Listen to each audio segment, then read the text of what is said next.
kupata habari zetu kila siku, tafadhali bonyeza subscribe kisha alama ya kengele. Kabla ya kuingia kwa undani wa uchambuzi wetu wa habari za siku ya leo, habari ambayo inamkaribisha mwenzangu Baome Sadi Francois. Sadi, karibu. Ni kushukuru sana Omari Makelele Uzil. Msikizaji, habari muhimu tunazianzia ndani ya mji wa Baraka. Shirika la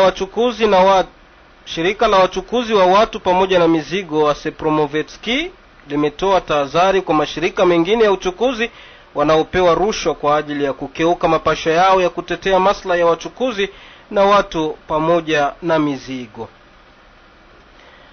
Huko Karamba, kundi la vijana wazalendo wamefaulu kushika watu wawili watuhumiwa majambazi wa kupora mashine za uvuvi ndani ya ziwa Tanganyika katika kijiji cha Karamba, sekta ya Mtambala, tarafani Fizi wiki tunayo, hatua ambayo imepongezwa nalo shirika la raia ambalo limeomba sheria kufanya kazi yake. Na mwishowe, serikali ya nchi ya Jamhuri ya Kidemokrasia ya Kongo imekanusha kutofahamu makubaliano yoyote ya kijeshi iliyosainiwa kati yake na nchi ya Urusi. Hivyo ni baada ya Urusi kutaja kuwa nchi hizo mbili zimesaini makubaliano kwa ajili ya kutafuta namna ya kudumisha amani mashariki mwa DRC. Ni hapo tu ndipo nakomea kwa habari muhimu mwenzangu Omari Makelele Uzili. Asante sana Baome Sadi Francois kwa kuweza kutuletea habari muhimu. Kwa sasa tuangazie uchambuzi wetu wa habari za kwa kina, tukianzia katika mji wa Baraka. Ni kwamba mbunge mchaguliwa wa tarafa la Fizi Alimasi Malumbi Mathieu ametaja kushukuru raia wote wa tarafa la Fizi kwa kuweza kumchagua kwa mara ya pili kama mbunge. Hayo ameyasema katika sherehe ya shukrani iliyofanyika katika mji wa Baraka siku ya Jumamosi ya tarehe 9 Machi 2024. Mwenzetu Safari Alimasi aliweza vile kuhudhuria katika sherehe hii, na hiyo hapa ni ripoti yake.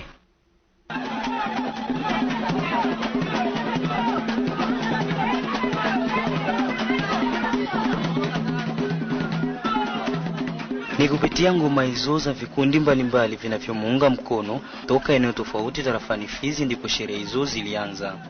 Walikuwa mbalimbali walihudhuria kwenye sherehe hizo, mkiwemo vitengo vya kiserikali, mashirika ya nyumbani, mashirika ya kiraia pamoja na tabaka zingine za raia. Upande wake Mheshimiwa Alimasi Malumbi Mathieu, mchaguliwa kwa mara ya pili kwenye kiti cha ubunge wa jimbo la Kivu Kusini kupitia tiketi ya tarafa la Fizi, ameanza hapa kuonyesha lengo kula kuandaa sherehe hizo. Watu wengi wanapatikana hapa kwa nyumba yangu ni kwa ajili ya kusherekea. Unajua ya kwamba mwaka jana tulikuwa na harakati ya uchaguzi. Tariki 20 ya mwezi wa 12 tumefanya uchaguzi katika nchi ya Kongo, ngazi ya rais, ngazi ya wabunge wa taifa na ngazi ya wabunge wa jimbo.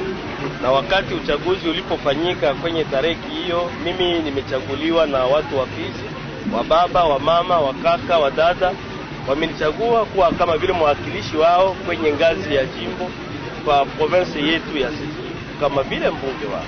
Na ni hiyo unaona watu wamekusanyika hapa kwa wingi. Tuliamua siku ya leo tusherekee hiyo kuchaguliwa mara ya pili. Watu wametoka sehemu zote za teritoria ya Fizi, tumekutana hapa kwa ajili ya hiyo sherehe. Walikuwa ni wakina nani kwenye sherehe? Walikuwa ni watu wote. Watu wote, kunakuwa wa membre wa mastructure zangu, inakuwa na structure kama vile Dynamique Alimasi Malumbe, niko na structure inaitwa Initiative Alimasi Malumbe et pour l'émergence de Fizi, na watu wa serikali walialikwa na watu wengine wote ambao wako ndani ya mastructure wameshiriki pia kwa hii kikao kikubwa ambacho tulipenda kuheshimisha watu ambao walitupatia kura zao, walitupatia confiance. Na sisi ilibidi kabla tuanze hii muhula, tuanze kazi vizuri, tuje kwao kuwapatia shukrani kwa yale ambao waliweza kututendea kwa kutupatia tena sauti zao. Hata hivyo, Edi Mfudi, mwenyekiti wa chama cha UDPS tarafani Fizi na mji wa Baraka, ameomba kwa raia wa Fizi kumuunga Alimasi Malumbi mkono kama walivyomuunga rais wa nchi ya DRC Mheshimiwa Felix Antoine Tshisekedi Tshilombo. Tunajua kama election haikuwa fasili. Kulikuwa vitu mingi sana. Honorable Excellence alisema kulisikia. Kulipitika vitu mingi sana, lakini Mungu alikuwa yule vyote. Najua kama batu balichagula numero 6 ku province, jo batu balichagulaka Félix Antoine Tshisekedi, chef de l'État. Succès ya numéro 6 ndio succès ya chef de l'État.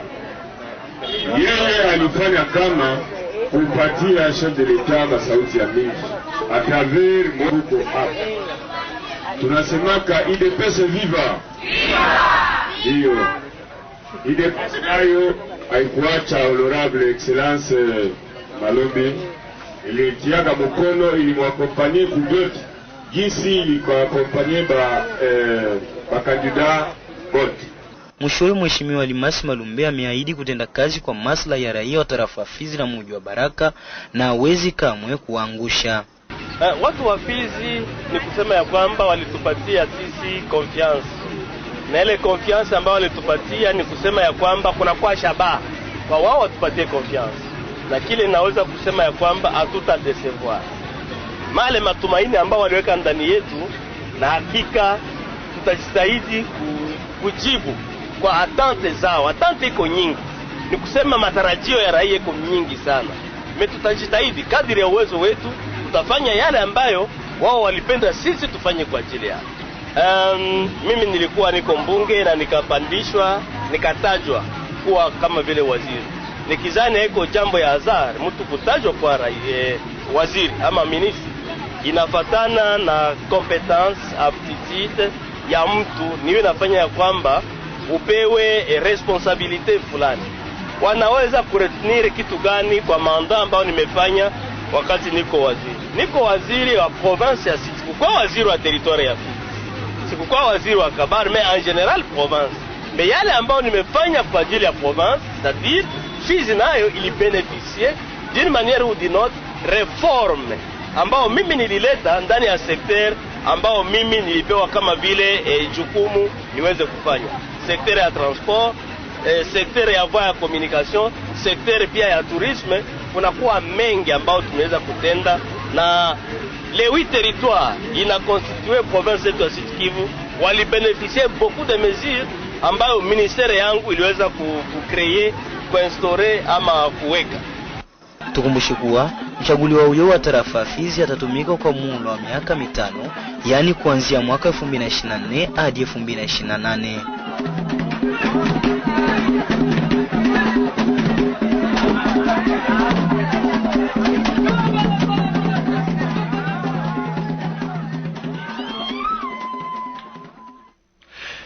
Tusalie tu katika mji wa Baraka. Ni kwamba shirika la uchukuzi wa watu pamoja na mizigo Ase Promoveteski limetoa tahadhari kwa mashirika mengine ya uchukuzi wanaopewa rushwa kwa ajili ya kukeuka mapashwa yao ya kutetea maslahi ya wachukuzi wa watu pamoja na mizigo. Akizungumza na redio yako, Bwana Mkunjie Elisha Le Simple, coordinator wa Ase Promoveteski jimboni Kivu Kusini, amesema kuwa kuna baadhi ya mashirika ya uchukuzi yanayokubali rushwa pasipo kujua nini atma yake, na ni vema watumike kulingana na sheria za mashirika yao, huku moja ikiwa ni kutetea wanamemba bila kubagua kama alivyoeleza. Na profite vile nafasi hii kupana tahadhari kwa wale wa viongozi wa shirika mojawapo za wachukuzi ambao wao nao pia wanachangia kuleta desordre ambazo ziko zinafanyika na kitengo cha PCR, sababu ni wao wanaendelea kupana strategy ku PCR, kuambia PCR mweke poste Katanga kufanya hivi kwa ajili ya corruption budogo, wanasede en faveur ya PCR, wanashindwa kujua kwamba wao wamewekwa na wale wa mambre kwa ajili ya kuwatetea, na endapo wanasaulika kazi ambazo wanafanya, siku moja wale wanamemba wakija kujua kazi mbinu mbaya ambazo wanachukua kwa ajili yao, wanaweza wakachukua decision za mubaya kwa ajili yao. S'il vous plaît, na lomba kwa wale wa responsable wa viongozi tofauti waelewe kwamba kazi ya wa responsable wa association wa transporteur, kazi yao ya kwanza ni kutetea interest ya wanamemba wao. Ina maana wakati unaona kitu ambacho kinafanyika katika hali mbaya kwa wanamemba wetu, ili inakuwa ni kazi kubwa ya sisi kufanya ili tuhakikishe kunapatikana amani. Pesa kwa responsable wa transporteurs inapaswa kupatikana mwa ile association yenye uona gere. statistics inaonyesha namna gani responsable wa association wa transporteur anapaswa kupata pesa. Kila mtu kuna stati ya kwake ambayo inamuongoza namna gani utapata pesa, na sio kuingia katika mbinu zisizofaa juu ya kutraka seba mambre ili upate pesa. Wakati unakuwa unapitia mbinu za vile, hapo utakuwa tayari umeshashindwa na kujerema responsibility za kwako. Na wahakikishia kwamba endapo wataendelea kuakompanye PCR katika hali za mubaya, utawaweka wazi kwa wamambre wao ili wamambre wajue wanani wanao sukuma PCR kufanya zile matarakaseri mu barabara. Katika mji wa Baraka daima ni kwamba magabiziano ya madaraka kati ya uongozi uliotoka na ulioingia kunako Syndicat des Constructeurs du Congo umefanyika siku ya Jumamosi ya wiki hii kunako Restaurant Islamique mjini Baraka, ambako Engineer Useni amechukua madaraka rasmi. Akizungumza na Radio Kivu, Engineer Mazambi Alfred, kiongozi aliyetoka madarakani, amesema kushukuru wanamemba wote wa Syndicat des Constructeurs du Congo kwa kumuunga mkono wakati wa miaka mitatu aliyokuwa kama kiongozi, huku akiomba kiongozi mpya aliyeingia kuendeleza maendeleo ya sindika hiyo kama alivyoeleza. Ndiyo, majukumu yalikuwa mengi sana kwa muhula uliopita wa miaka 3, na yoa kamati ambayo inatoka tulikutanana na changamoto mingi sana, hususan ya kufaa nguvu ili wateknisia wote wakoe pamoja.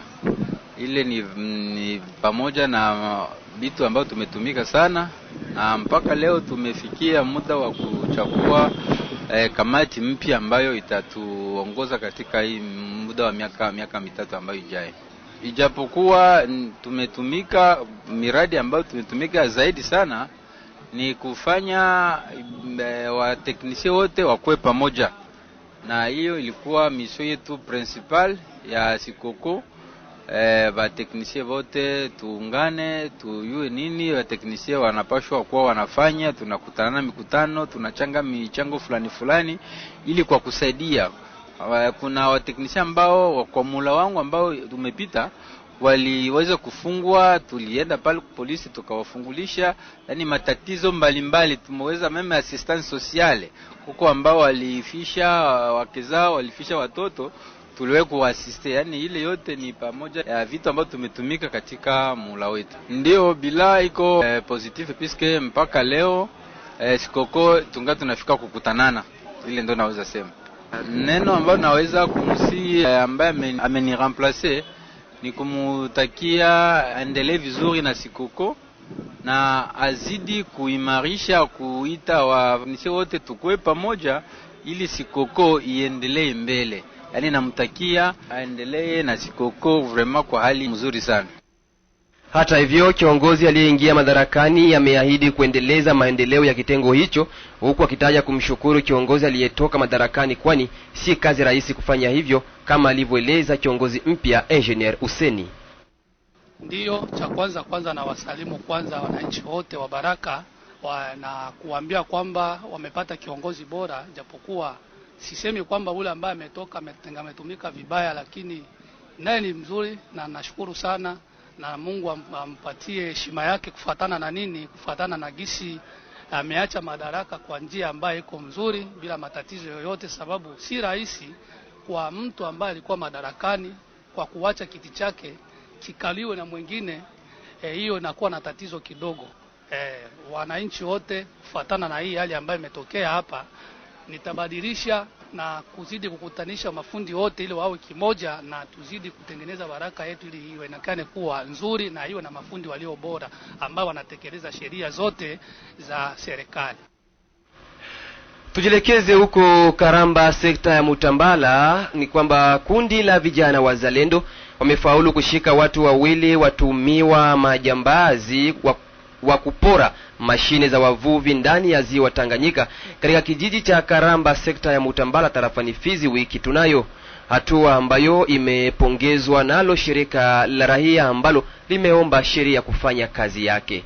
Taarifa tunazo ni kwamba yote yametokea pale ambapo vijana hao wawili walikuwa katika harakati za kuuza baadhi ya vyombo vya uvuvi, ndipo maimai hao wamewanasa, kama alivyoeleza pia bwana Malanda Bilali, kiongozi wa shirika la raia NDC Chumvi ya Kongo Bwari. Wale wa vijana walifika pale kuona wazalendo wakasema kwamba wana mzigo wao. Wakazungumza, akawaambia leteni kupita. Wakaenda huko kuleta kuona mzigo waliokuwa nao, itabidi wazalendo wawazuie, kwa sababu mwe mlikuwa matransmission ya mashini pano ine, 2 za 20 na 2 za 2020, bateri ya sawa. Sasa wakawashakie, wakaona hata hawa inawezekana ndio wanachangia hali ya wizi hawa. Hivyo waliweza kuwashika, na hii kipindi iliyopita niliweza kuonana na mmoja kiongozi wao, akasema wamewasukuma huko Fizi. Ndio hivyo wameniambia, wala hao walisema mambo mengine yote wakaulizwa kwenye uongozi. Wameniambia walisema eti wataulizwa kwenye uongozi. Zile taarifa za kusema kwamba hawako wanapora wenyewe, mko baadhi ya viongozi wa serikali ambao wako ndani katika hiyo kundi, hizo taarifa ni za ukweli au namna gani? Walitaja kwamba mko viongozi wa kiserikali wako ndio wanakuwa wanasukuma, ndio hivyo walitaja. Ni huko kwenye kisanga cha Ubwari, huko kwenye kisanga cha Ubwari. Kwa kweli baadhi ya viongozi ambao wametajwa tulishalalamika sana juu yao, na mpaka sasa wako katika haya maeneo, na mambo ya walifu wanafanya sana ya kunyanyasa raia, kusumbua wageni wakuni kama vile ile siku.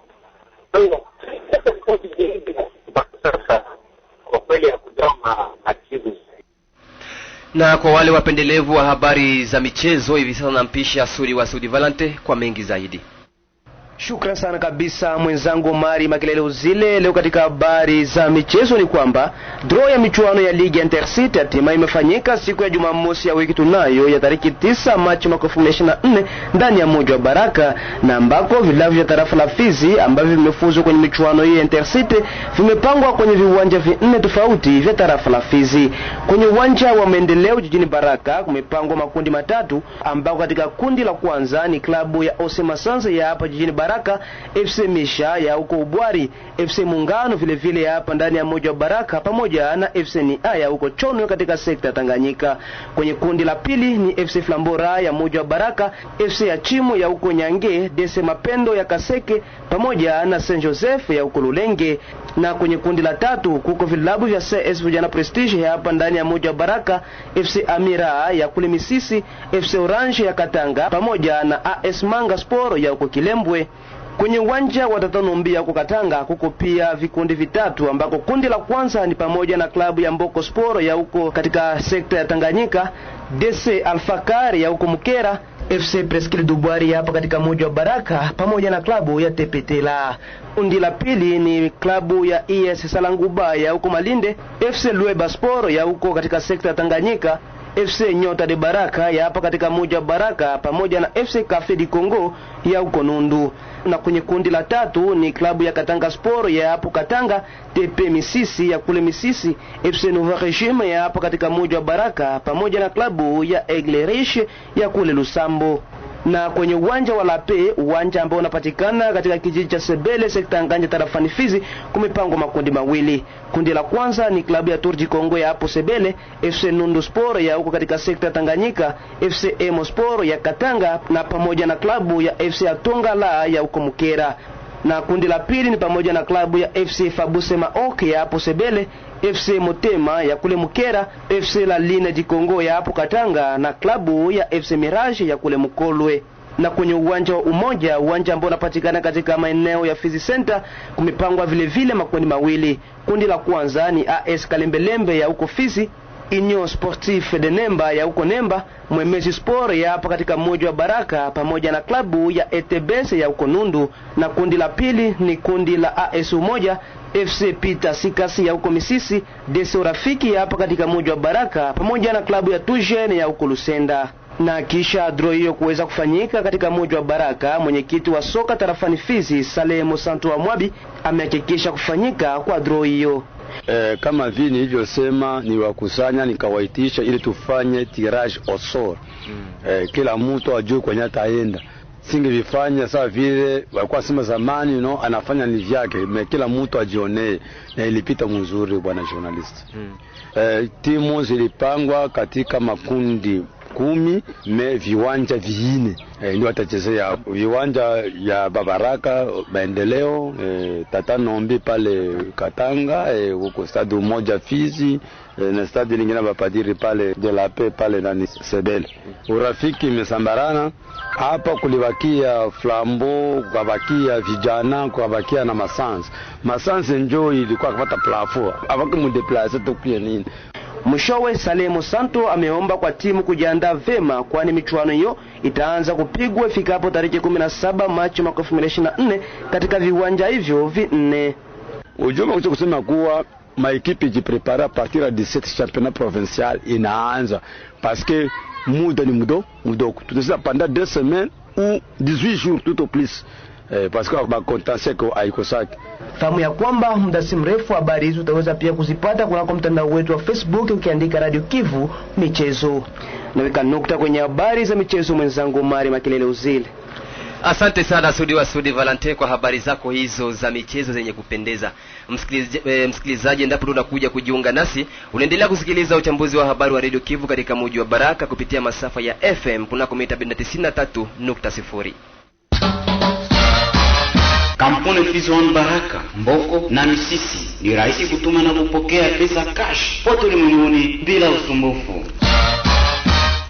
Hivi sasa ni habari za kitaifa, na huko Kinshasa, mji mkuu wa Jamhuri ya Kidemokrasia ya Kongo, ni kwamba serikali ya nchi ya DRC imekanusha kutofahamu makubaliano yoyote ya kijeshi iliyosainiwa kati yake na nchi ya Urusi. Hivyo ni baada ya Urusi kutaja kuwa nchi hizo mbili zimesaini makubaliano kwa ajili ya kutafuta namna ya kudumisha amani mashariki mwa nchi ya Jamhuri ya Kidemokrasia ya Kongo. Ripoti kamili naye Baomesadi Francois. Uhakikisho ni wake waziri wa mawasiliano na vyombo vya habari, pia msemaji wa serikali Mheshimiwa Patrick Muyaya, ambaye amehakikisha kuwa hakuna makubaliano yoyote kati ya nchi ya DRC na ile ya Urusi upande wa kijeshi. Habari zilizozagaa kwenye media mbalimbali za Urusi zilieleza kusainiwa kwa makubaliano ya kijeshi kati ya nchi hizo mbili, huku zikikazia kuwa ni kupitia kipengele cha 11 cha sheria ya majimbo kwa ajili ya makubaliano ya kimataifa ya Urusi, ndipo serikali ya Urusi imekubali mradi wa makubaliano ya ushirikiano wa kijeshi na nchi ya Jamhuri ya Kidemokrasia ya Kongo. Matamshi hayo yalipingwa haraka sana na serikali ya Kongo. Katika tamko rasmi lililotolewa Alhamisi ya wiki tunayo, waziri wa mawasiliano na vyombo vya habari amesisitiza kuwa makubaliano ya ushirikiano ambayo yanasemwa ni harakati iliyoanzishwa nazo pande mbili tangu 1999. Mchakato huo ulichukua muda mwingi na ni karibia miaka 25 baadaye ndipo serikali ya Urusi imekubali sasa kukagua yaliyomo ndani ya makubaliano hayo. Hiyo inapelekea njia ya mazungumzo kuanzishwa na ambayo itapelekea kwenye kusainiwa kwa mkataba kama na huo, imehakikisha wizara ya mawasiliano, huku ikiongeza kuwa hakuna mazungumzo yoyote kati ya pande zote mbili kwa ajili ya kuweka mambo bayana. Mwishowe tangazo la wizara limesisitiza pia kuwa kwa hali ya sasa nchi ya Jamhuri ya Kidemokrasia ya Kongo haipo tayari kwa jambo hilo. Asante sana Baomesadi Francois kwa habari hizo za kitaifa. Tumalizia uchambuzi huu wa habari kuelekeza huko Kalemi, mji mkuu wa jimbo la Tanganyika. Bei ya usafiri yaripotiwa kupanda kwa kiwango kikubwa mjini Kalemi kutokana na kuharibika kwa barabara kuu ya Lumumba. Raia na waendesha vyombo vya uchukuzi wanaomba serikali kuu kuingilia kati swala hilo kwa kukarabati barabara haraka hiyo. Radio Kivu Kalemi, tunajiunga na mwenzetu Olombwe DJ Dr. Hali kama na hii inakuwa natokana na kuharibika kwa barabara kuu Lumumba kwenye sehemu yake kuanzia maeneo ya kuingilia mtaa Dave kwa kutoka kwenye ulalo Lukuga na kufikia maeneo ya jengo Blessing Tower hapa mjini Kalemi. Ni tatizo linalokuwa nafanya hali ya matembezi ya watu pamoja na vyombo vya usafiri kuwa ngumu, na hiyo kusababisha kupanda kwa bei ya nauli ya usafiri hapa mjini Kalemi. Kwa upande wao, baadhi ya makondekta wa pikipiki pamoja na bajaji wanaeleza kwamba bei ya kulipa kitarifa cha kutoka Kisebwe na kuelekea Katrekwe inakuwa kwa sasa franka 1000 pali pa 500 kunapita siku chache. Kupanda huku kwa bei kufuatana na makondikta kama na hao waliokuwa na ujiwa na Radio Kivu hapa mjini Kalemi, wanaeleza kwamba inakuwa natokana na matatizo nyingi wanakuwa nakabiliana nao kazini pale wanapokuwa natamani kuvuka maji na kuwa na jaa maeneo kama na hiyo. Baba jajise banapandisha bei inakuwa Kisebo paka 4 kwa 1000 francs parce que kama unatoka Kisebo nafika pale mwile mai iko danger na il faut ma première mule ya mingi karibira na kwa tulikuwa napitaka tu facile mais hapa sasa inakuwa première ukwame kwa mule utakuwa kumaliza 2000 litres na isha tu pale soit 1 litre na kuisha mwele ile mai. Ndio maana tunatia 1000 francs jua kupita mwele mai mnaforce mnapita sote kikuzimikia pale baklia banashuka hata nazimika karibu na kutoka mumai baklia watangalia si batanyia mwingine bajaji ya vide na kuja na babeba na hata kupatia hata 100 francs banatoka wanaenda mai pale ku blessing pale kwa Rubungu pale surtout ile mai njoko terrible ile mai njoko cause kabambi ya bei kupanda mais 4 kwa kushuka Kisebwe ni 500 francs ni 500 bon hatutaua kote kuili aller retour 2000 hapana kupanda 1000 francs kushuka 500 francs. Makondikta wa bajaji pamoja na pikipiki wanakuwa naomba kwa viongozi wa mahali kuchukua hatua iliyokuwa bora ili angalau kusaidia japo hali ya matembezi kuwa bora maeneo kama na hayo. Boko bangikia tena ndio kumwanga tu kabisa gravier pale ya mingi kupunguza kwa kale ka profondeur ka mai. Unasikia kama tuko napita pale mai tunaruka kwa mabuji bajaji na kuzimikia mle katikati ya mai. Ni juu profondeur kwa mrefu sana mnakuwa mashimo uyumbe hivi bajaji mai inagusa kubuji inazimika. Sisi tungeomba ba mwange tu magravier tena tu ya mingi tu pale tuanze kupita tu tunafasa tunanyangulika hapo kidogo hivi kwa msa pale watafacilite mzuri sana. Changamoto kama na hii inakuwa nasababisha na kujaa kwa maji ya mto Lukuga ambayo inakuwa narudia kwenye mifereji ya barabara hiyo hata kujaa maeneo kama na hayo. Nikiripoti kutoka Kalemi kwa niaba ya Radio Kivu, Olombwe DJ Doctor. Ni kupitia ripoti ya mwenzetu Olombo DJ Doctor ndipo nimeweka nukta uchambuzi wetu wa habari za siku ya leo, na kushukuru msikilizaji ambaye uliweza kunitegea sikio mwanzo hadi tamati, lakini vile vile sitokosa kushukuru jopo nzima waandishi habari wa Radio Kivu walioziandaa. Jina langu ni Omar Makelele Uzil. Bye bye.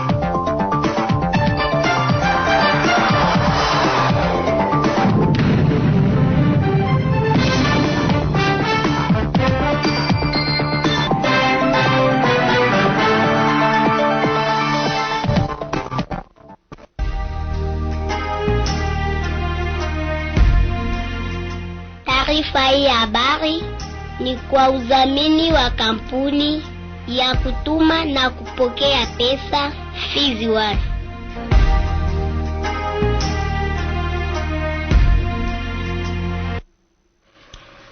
Na asante sana mpenzi msikilizaji wa idhaa ya Kiswahili ya Radio Kivu kwa kuendelea kutufuata vilivyo.